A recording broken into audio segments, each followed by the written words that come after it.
Samela, I'm wondering what your take on this challenges, opportunities you're facing with Block.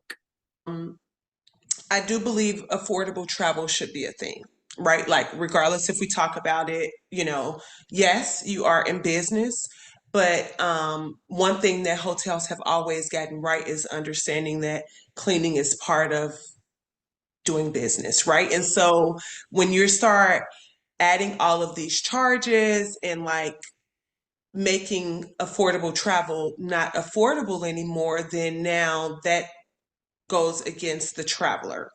But then from a togetherness part, right? Like hotels have gotten a lot of things right, but they've gotten a lot of things wrong in terms of being inclusive, in terms of understanding their type of guest and who should be welcome and who shouldn't be welcome, right? And I've seen it firsthand at some of the hotels. You'll see one guest treated in a suit, amazing.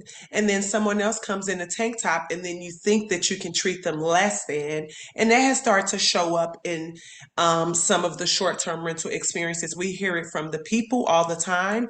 And so it's like accountability, like who is being accountable.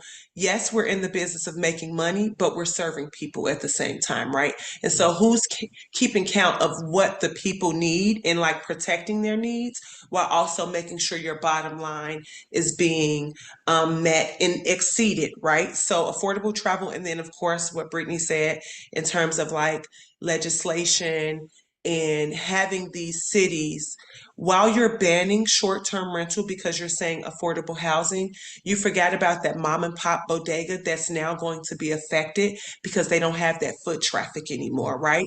And so then you forget about that auntie who was using the money from her 4 short-term rentals to send her nieces and nephews to school, right? And so the city think that they're doing it because they want to regulate things, but the truth is it's really just starting a bigger circle because those people are still stuck with those mortgages. Those people are still stuck with those apartments. And then now you're pushing me back into a hole because I thought I was getting out. I thought I was going to be able to afford the cost of living, but now you just took the only way that I was making money from and you took it away from me. And so I think it needs to be better conversations and more people need to be at the table that's not just thinking about one side, they're thinking about the effect and the circle of what these regulations are happening. And I believe that there's amicable ways that we can solve them because if the goal is to have a thriving economy,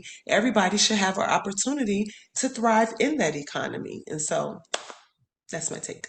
I think that's a very good, almost a mic drop moment there, Samela. Thank you